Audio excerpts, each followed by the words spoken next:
Esta es una recopilación de los mejores juegos de rol del Xbox 360 y no lo digo yo, lo dicen tantas páginas encargadas de hacer análisis jugabilísticos. Comencemos. 10.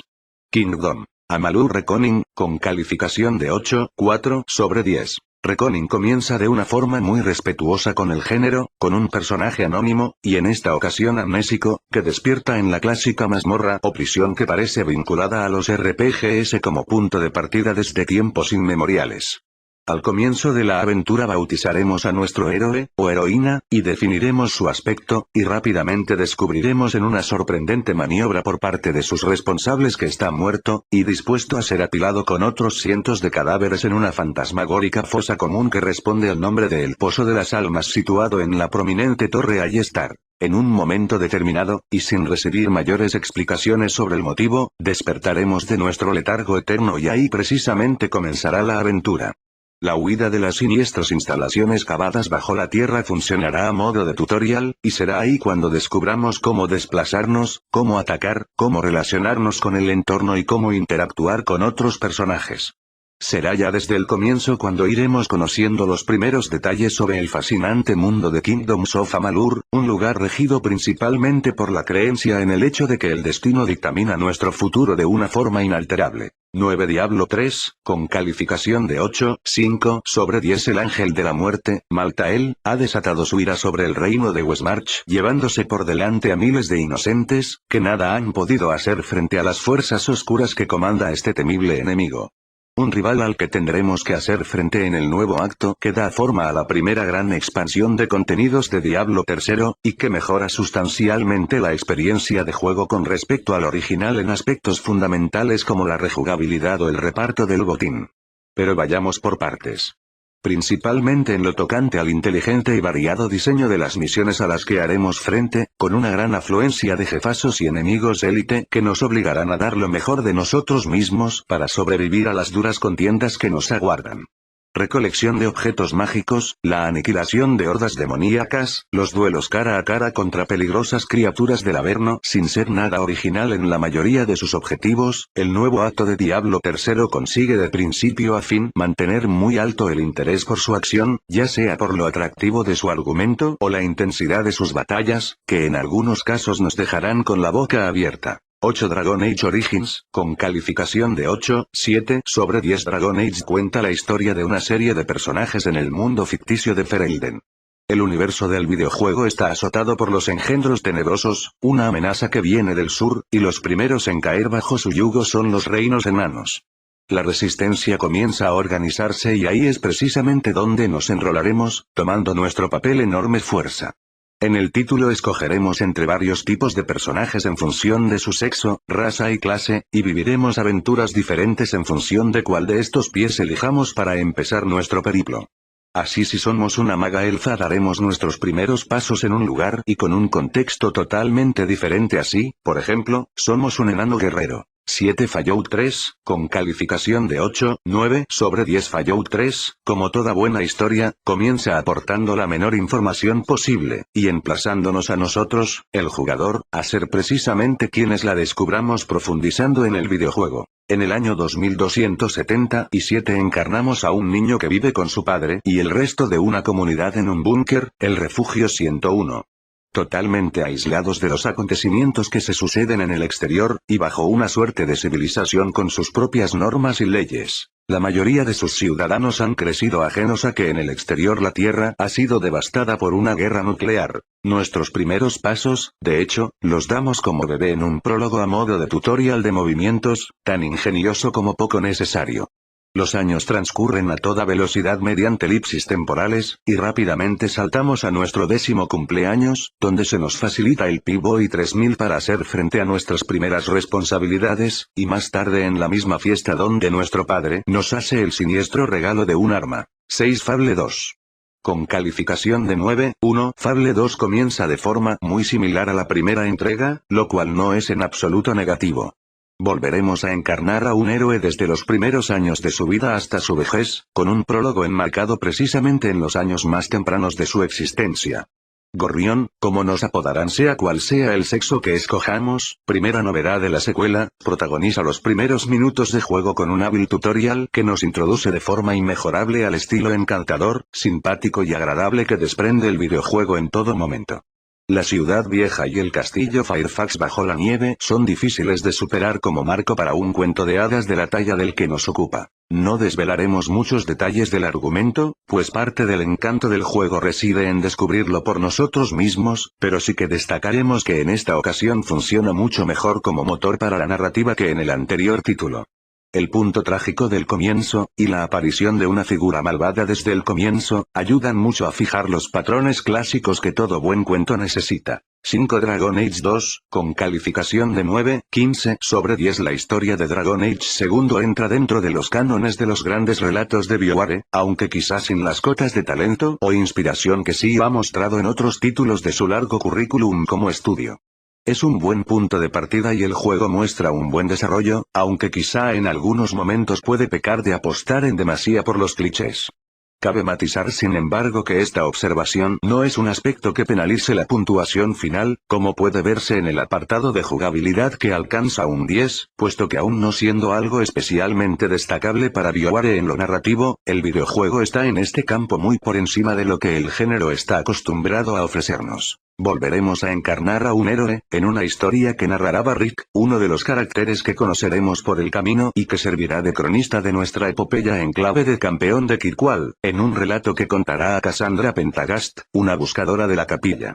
Nuestro Auke, como héroe o heroína, será un personaje atribulado, con un conflicto familiar a sus espaldas, que verá como su odisea en la que huirá con sus seres más queridos de su arrasada ciudad natal, Lothering, acabará convirtiéndose en algo mucho mayor. 4 Dark Souls, con calificación de 9,2 sobre 10. Dark Souls es, vaya por delante, un videojuego formidable dentro del género rolero.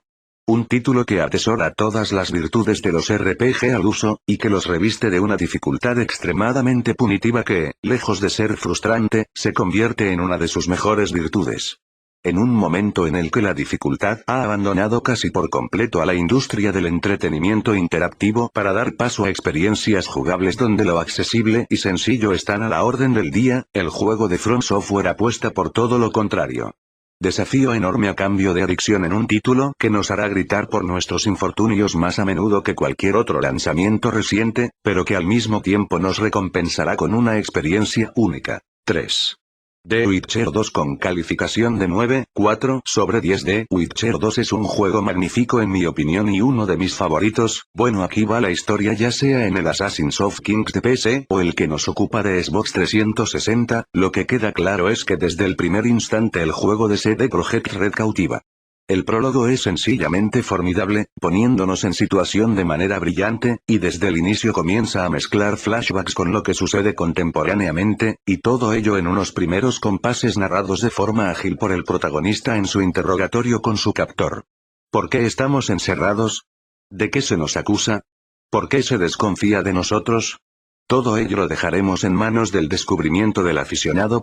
La oferta jugable se reducía en subversión para PC al modo historia, como es clásico en los juegos roleros, pero se suma en esta versión para Xbox 360 una arena de combate con diferentes modos de dificultad para poner a prueba nuestras habilidades de lucha. Por otra parte, los más avesados aficionados disfrutarán profundamente volviendo a superar la campaña individual una vez acabada para descubrir sus diferentes finales o para aumentar su nivel de dificultad. Nuestras decisiones afectarán de forma radical a otros personajes y situaciones que intuiremos en nuestra primera incursión en el juego, pero que no constataremos hasta la segunda, cuando optemos por otras formas de hacer las cosas y veamos las consecuencias tan radicales que cambian incluso el rostro entero de, por ejemplo, el segundo capítulo. Hablar de duración en un título de estas características sería absurdo, puesto que esta varía enormemente en función de infinidad de matices como la dificultad, la exploración o el cumplimiento de misiones secundarias. Eso sí podemos dejar claro que es un videojuego largo, muy largo para los estándares actuales, que supera generosamente las 20 horas de experiencia y puede alcanzar incluso las 30, y que ve apoyada en su extraordinaria jugabilidad y en su muy interesante historial interés y capacidad de atrapar al aficionado que exhibe. 2 Dark Souls 2, con calificación de 9,5 sobre 10. Bienvenido a Drangleic, en el posterior gobierno del rey Vendrick. Una tierra que sufre la maldición de los no muertos tras la guerra contra los gigantes. Seguimos enterándonos de los detalles de la trama mediante la descripción de los objetos, principalmente, pero Dark Souls II apuesta por algunas diferencias que dejan el contexto y los precedentes mucho más claros, con una secuencia introductoria muy sugerente y unos retazos finales en las últimas horas más esclarecedores que ningún otro título anterior. Pero como siempre, empezamos por el principio, la creación de personajes. Shibuya y Tonimura, los codirectores de la obra, ya dejaron claro que esta vez podríamos hacernos un personaje algo más elaborado, y en esta ocasión nos encontramos con un editor mucho más profundo. Sigue las mismas bases, pero en la pestaña avanzada podremos definir con más precisión los rasgos faciales de nuestro protagonista, aunque en el fondo sigamos ocultándole tras un yelmo o capucha. En nuestros primeros pasos, si venimos de los anteriores juegos tendremos esa experiencia ganada, pero si somos neófitos antes de llegar a Majula, el nexo de Dark Souls II, tendremos un pequeño tutorial muy similar a lo que estamos acostumbrados. Se nos explican unas bases que se mantienen prácticamente iguales, con pequeñas diferencias como que ahora el salto puede ejecutarse apretando el mismo botón de correr como siempre o pulsando el stick izquierdo. Esa zona, por muy de principiantes que parezca, ya esconde algunos pequeños secretos en forma de caminos ocultos, secretos como el nido de cuervo, así como algunos enemigos de más nivel. No la visitaremos mucho, salvo para cambiar objetos en el nido del cuervo, porque el verdadero viaje empieza en Majula. 1. Doble empate, The Elder Scrolls 4 Oblivion y The Elder Scrolls 5 Skyrim, ambos con una calificación de 9/6. Palabras The Elder Scrolls significan muchas cosas, pero sobre todo simbolizan una forma de entender el género del rol muy concreta. Representan contextos de espada y brujería muy definidos, y también experiencias jugables muy relacionadas con la libertad absoluta hasta límites que solo pueden entenderse desde una óptica que supera con mucho los confines de lo que en la actualidad se conoce como sandbox. El libre albedrío y la toma de decisiones constantes y absolutas son los grandes titulares que siempre deja esta IP, lo que unido a la habitual capacidad de contar grandes historias que demuestra Bethesda Softworks en cada uno de sus proyectos crea experiencias tan atractivas y electrizantes como adictivas y cautivadoras. Estas características de libertad absoluta se han visto en ocasiones apoyadas por decisiones que no siempre han sido igual de bien recibidas. El siempre temido auto-level que define la habilidad de sus enemigos, por ejemplo, ha sido habitualmente protestado. Pero también debemos mencionar unos apartados tecnológicos marcados por algunos problemas de pulido graves, aunque también poco menos que inevitables en un juego de estas dimensiones. Skyrim repite dimensiones y características con respecto a lo visto en entregas anteriores, pero lo dota además de un sentido de la personalidad que hace que al mismo tiempo no se asemeje en muchos de sus aspectos a lo que ha venido siendo la saga. Y es que la región de Skyrim abre sus puertas a los aficionados del rol con un videojuego auténticamente memorable, un título RPG maravilloso que condensa todas las virtudes del género desde su óptica netamente occidental y que las magnifica con un programa de unas dimensiones sencillamente inabarcables. 40 kilómetros cuadrados contemplan el área que da nombre al videojuego y que patearemos hasta lo indecible para encontrar y cumplir las más épicas aventuras. Un lanzamiento que roza la perfección en varias áreas y que, de haber contado con un grado de pulido mucho mayor que nos hubiera ahorrado la infinidad de bugs y glitches que encontraremos en nuestro camino, se podría haber convertido en el principal candidato a juego del año. Estos juegos son gigantes en cuanto a dimensiones del mapa /jugables /accesibles, son gigantescos en cuanto a armamento, cuentan con una personalización del personaje muy avanzada, es un gran juego que no se puede perder.